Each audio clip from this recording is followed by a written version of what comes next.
Je regrette beaucoup, je me suis trompé et cela ne se reproduira pas. C'est un geste inédit. Jamais auparavant, le roi d'Espagne n'avait présenté de telles excuses publiques. La raison ? Un voyage de chasse à l'éléphant au Botswana qui se termine en chute. La semaine dernière, Juan Carlos était rapatrié d'urgence pour être opéré de la hanche dans cet hôpital madrilène.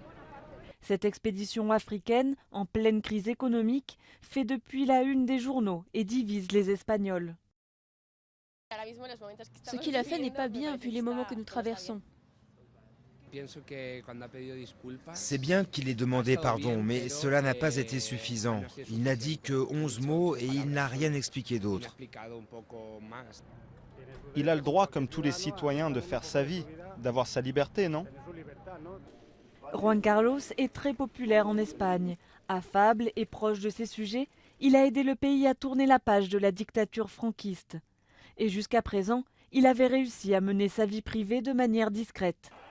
Mais cette polémique, ajoutée aux mésaventures de son gendre, cité dans une affaire de corruption, ont écorché l'image de la monarchie.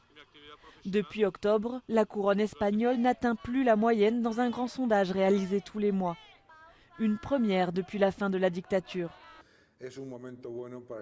Après ces excuses, c'est le bon moment pour qu'il essaye de redonner à la monarchie une image positive.